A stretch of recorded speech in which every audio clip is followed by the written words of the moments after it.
Queridos, quando olhamos para esse texto, nas várias orientações que vamos encontrar no livro de Números, nós vemos mais uma vez Deus orientando o povo a celebrar a Páscoa.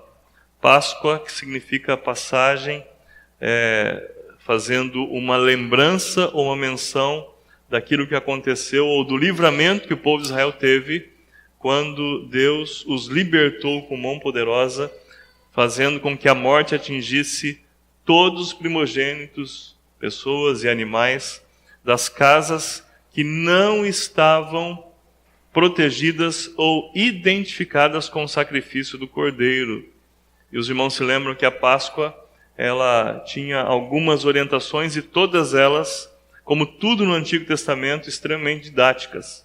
Por isso, um cordeiro sem defeito deveria ser sacrificado, e o sangue desse cordeiro sem defeito e a falta do defeito físico representava a falta de pecado naquilo que seria a pessoa de Cristo. Então, em Cristo Jesus não houve pecado. Aquele que não conheceu o pecado, Deus o fez pecado por nós. E no cordeiro, essa representação estava na falta da mancha ou na falta do defeito físico.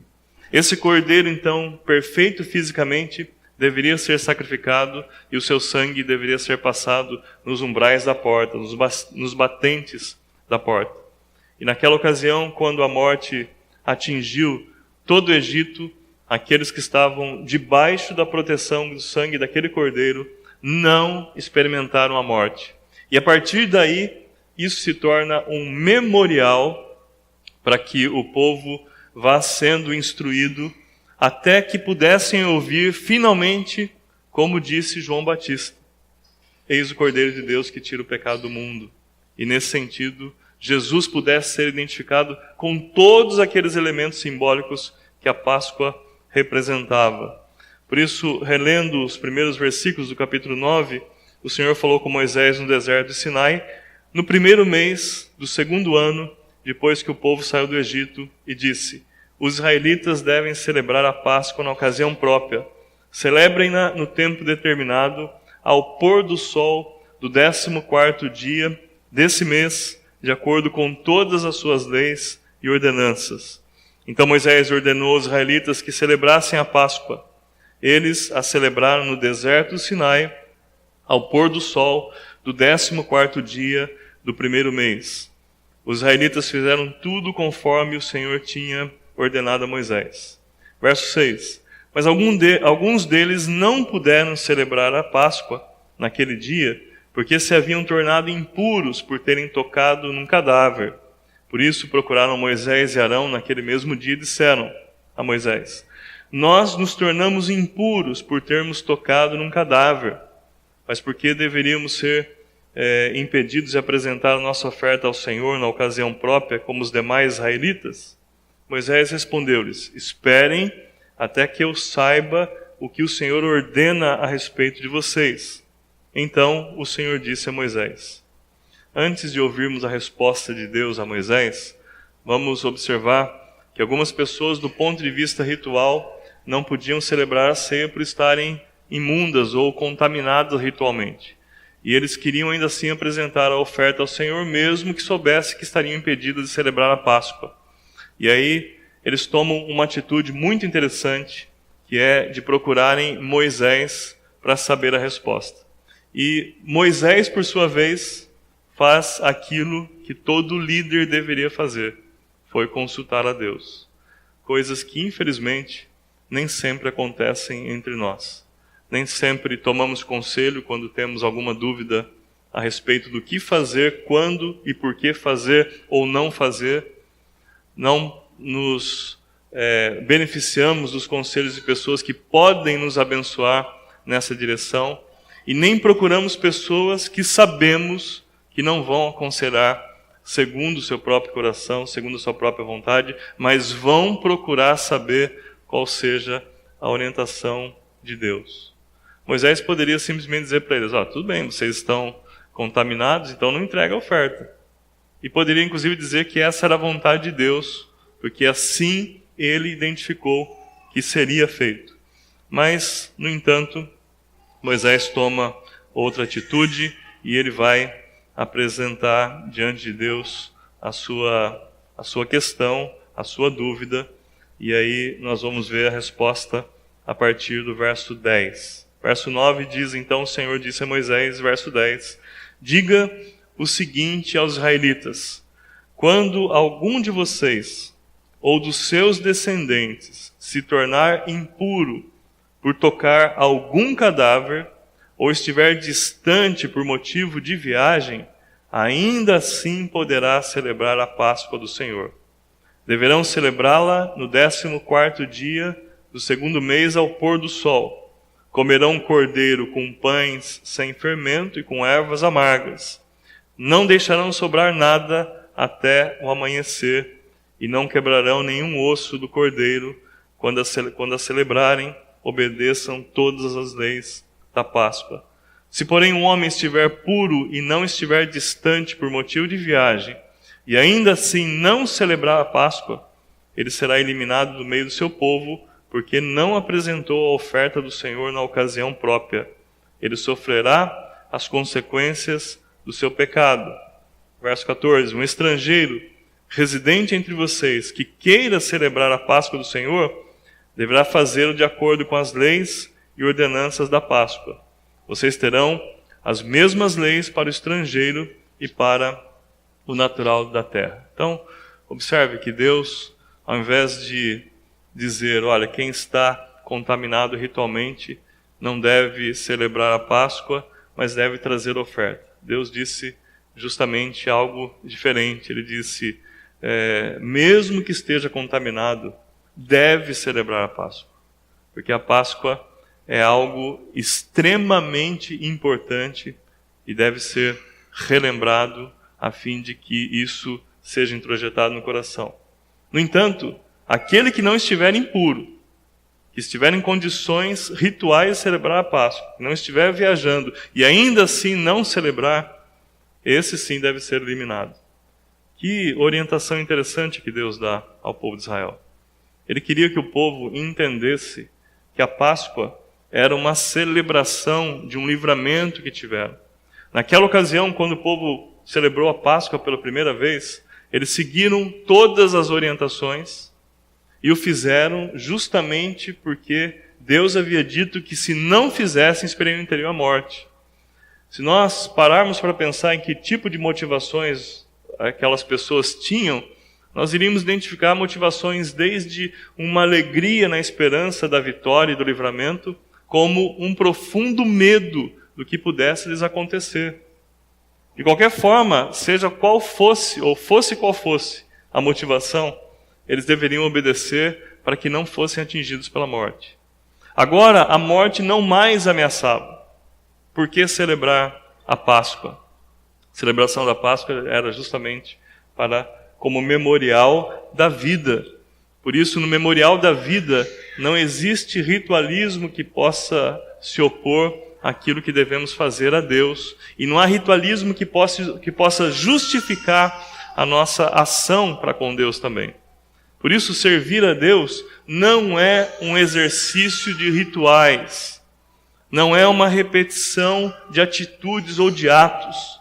Servir a Deus é o desejo de celebrar a vida com alegria e com profunda gratidão.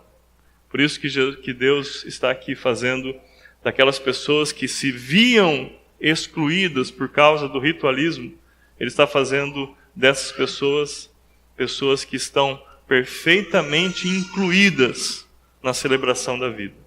E aquelas que ritualmente poderiam estar em condições, deveriam fazê-lo com gratidão e nunca deixar de fazê-lo, demonstrando que, apesar de terem condições, não queriam, não estavam identificados.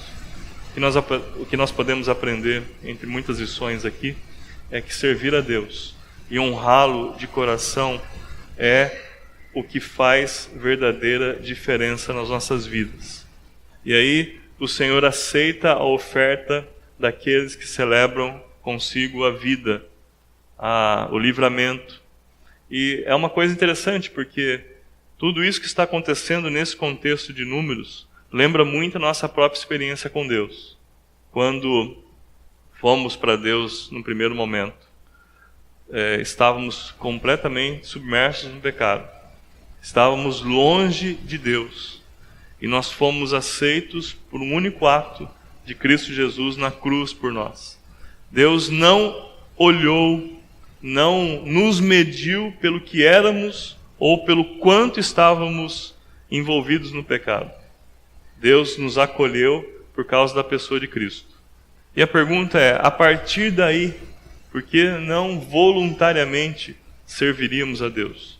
E daí vem a ideia daquele que está limpo ou está em condições rituais de celebrar, e ainda assim não celebrar, seja excluído. O texto está nos apontando para algo que vai acontecer no Novo Testamento, daquilo que Paulo menciona, trata algumas vezes, daquilo que João pontua também, de pessoas que saíram do meio de nós, mas não eram dos nossos. E quando falamos sair do meio de nós, não estou falando de sair da igreja local. Eu estou falando de compromisso com Cristo. Pessoas que poderiam estar aqui ou em outra igreja local e na verdade rompem com a fé, rompem com Cristo, e a gente olha e tem todas as condições de servirem. Do ponto de vista humano, e o ponto de vista humano geralmente vê aquilo que é ritual, aquilo que é externo. A gente observa e imagina ou pensa, como que uma pessoa como essa, tão capaz, que outrora foi tão envolvida com o reino, agora sequer considera a possibilidade de servir a Deus? A nossa observação ritualista. E aí, o que o texto está nos ensinando, entre outras coisas, agora no contexto de Novo Testamento, é que pessoas ritualmente em condições de celebrar podem não estar em condições espirituais de fazê-lo. E naquele contexto que as pessoas deveriam ser eliminadas da nação, agora, no contexto do Novo Testamento, nós devemos entender como não irmãos, como aqueles que, na verdade, não têm filiação com Deus, ainda não estão em Cristo, por isso devem ser alvos da nossa oração para que a misericórdia do Senhor alcance de alguma forma. Trocando em miúdos para mim e para você, que somos filhos de Deus, que o nosso coração se alimente de alegria e de profunda gratidão a Deus todos os dias. Eu garanto aos irmãos que se nós aplicássemos no nosso coração todos os dias a identificarmos motivos de gratidão ao Senhor, nós tomaríamos todo o nosso dia apenas celebrando alegria, reconhecimento e identificando que o nosso Deus realmente é bom. Eu costumo brincar quando um dos meninos chega e me pede alguma coisa, eu falo assim, me dá 25 motivos para eu fazer isso para você, né? Aí geralmente se pensa em 2 ou 3, mas quando se fala daquilo que Deus faz por nós, de quem Deus é, 25 é pouco. 25 motivos para agradecer a Deus, 25 motivos para celebrar a vida é pouco diante desse Deus. E o texto vai terminar nessa parte A, falando da Páscoa, incluindo os estrangeiros, dizendo que os estrangeiros estavam debaixo das mesmas responsabilidades e privilégios que os judeus, caso quisessem fazer parte daquele cerimonial, daquele memorial que era a Páscoa. E nesse sentido, nós temos aqui uma implicação missiológica. 2 coisas importantes ficam evidentes aqui. Primeiro, que Deus nunca teve a intenção de salvar uma etnia. Deus sempre teve a intenção de salvar a humanidade. E nesse sentido, que embora uma etnia tenha sido usada para iniciar o projeto de Deus, qualquer um pode se unir a esta etnia, mesmo que em outro momento fosse estrangeiro, e será aceito diante de Deus. Por isso não é o sangue que nos liga, pelo menos não o sangue humano que nos liga a Deus. Não é a nossa ascendência, não é a nossa etnia. Até porque falar para brasileiros de etnia é falar para um monte de SRD, né, Marco? Para quem é da área como Marco, sabe que SRD é sem raça definida. É uma forma mais bonita de falar de vira-lata, né? Eu sou um verdadeiro vira-lata em termos de etnia, né? Tenho mistura de tudo quanto é tipo. Talvez até tenha algum judeu na minha ascendência aí, mas isso não faz diferença nenhuma. A única coisa que realmente nos une é o sangue de Cristo. E neste sangue de Cristo não há judeu, não há grego, não há bárbaro, não há cita, não há absolutamente nenhum tipo de gente diferente. Todos nós somos iguais. Mas fica a lição para nós aqui, que celebrar a vida e o livramento que Deus nos dá vai além de qualquer ritualismo, vai além de qualquer prática nesse sentido. Por isso você não deve se prender a práticas rituais ou práticas religiosas. Seu coração deve estar aderido à gratidão e à alegria por celebrar a vida que está em Cristo. Que essa seja a lição aprendida e que para nós que não celebramos a Páscoa judaica, porque o Cordeiro de Deus, Jesus, é a nossa Páscoa, nós celebramos a ceia.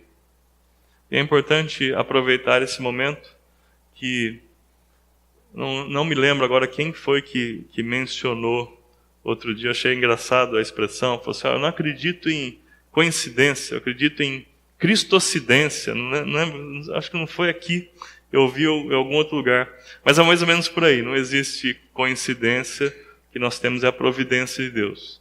É muito interessante que justamente hoje nós estejamos falando da Páscoa e vamos celebrar a ceia, que é o nosso memorial. Nós não fomos livrados do Egito, nós fomos livrados da morte. O nosso opressor não era o faraó, o nosso opressor é quem? O pecado, não o diabo. O diabo é apenas uma das ferramentas ou um dos seres que nos ameaçam. Nós fomos livrados do pecado e da morte. Da mesma forma que a morte atingiu todos aqueles que não estavam marcados pelo sangue do Cordeiro sacrificado, hoje a morte atingirá todo aquele que não estiver identificado com o sangue do Cordeiro, que é Cristo. E esse tipo de vínculo vai muito, mas muito além de qualquer ritualismo. Isso é vínculo de vida, porque implicou na morte do nosso Senhor. Celebrar a ceia é dizer a Deus, Senhor, obrigado, porque um dia antes que eu pudesse conhecer qualquer coisa, o Senhor Jesus veio ao mundo, viveu, morreu e ressuscitou para que eu pudesse ter vida. Obrigado porque o Senhor compartilha perdão, salvação e coloca a eternidade na Tua presença no meu coração. E nesse sentido, eu sou muito grato ao Senhor. E quero divulgar essa mensagem a todas as outras pessoas. É isso que fazemos quando celebramos a ceia. Aí nós podemos perguntar, mas será que eu estou em condições de celebrar a ceia? Será que eu devo deixar de celebrar a ceia? A palavra de Deus, os irmãos já, praticamente todas as vezes que celebramos, nós lemos a carta de Paulo aos Coríntios, quando ele retoma essa orientação da celebração da ceia, e ele diz, examine-se o homem a si mesmo, e assim tome da ceia, ou seja, coma e beba, depois de um autoexame. A ceia não é aquela ocasião em que a gente olha para a gente mesmo e diz assim, hoje não estou em condições de tomar a ceia, porque eu estou em pecado. Deixa eu te lembrar, ontem você estava em pecado, amanhã você estará em pecado. Todos os dias nós cometemos pecados. Se fosse assim, todos os dias nós não estaríamos em condições nunca de celebrarmos a ceia. O que nós devemos fazer com o pecado? Confessar e arrepender. Então a gente olha que coisa estranha que é isso. E repetindo aquilo que o pastor Saião diz, né, nós somos chamados para ser diferentes, não esquisitos, né?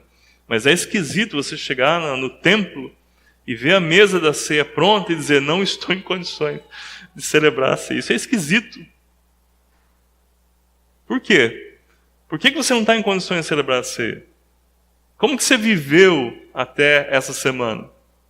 Eu já vi no passado, e graças a Deus não aqui, em outros lugares apenas, gente desesperada, porque chegou domingo de manhã na igreja, olhou para a mesa e falou assim: eu não sabia que tinha ceia hoje. Não me preparei. Meus queridos, isso é uma espécie de misticismo que se aplica à ceia. A ceia não é uma experiência mística para nos limpar do pecado. A ceia é apenas um memorial que nos mostra quem nós somos em Cristo Jesus. E sem Cristo, nós não somos e não temos nada. Por isso a ceia, ela sendo memorial, ela está apenas para nos lembrar de algo que acontece todos os dias. Todos os dias você lida com o pecado. Mas a pergunta é, todos os dias você confessa os pecados? Você se arrepende do seu pecado? Se você consegue dizer sim para isso, então você está em condições de celebrar a ceia como você está em condições de se encontrar com Cristo. Fico imaginando, se um cidadão olha naquele domingo e por não ter se preparado aquela semana para celebrar a ceia, estaria pronto para se encontrar com Cristo, então? Qual que é a percepção ou a noção que a pessoa tem? Então nós precisamos entender que a nossa celebração depende da nossa atitude constante. Examine-se, porque o pressuposto é arrependimento e confissão, e assim tome da ceia. A condição para celebrar a ceia é ser filho de Deus, salvo, resgatado e tendo sido obediente a Cristo nas suas ordenanças. E assim se manter todos os dias. Por isso, entenda, estar preparado para a ceia é estar preparado para a vida. E se você vive com Deus, você está em condições de celebrar a ceia a qualquer momento. O texto também ensina-nos isso, e eu acabei de mencionar.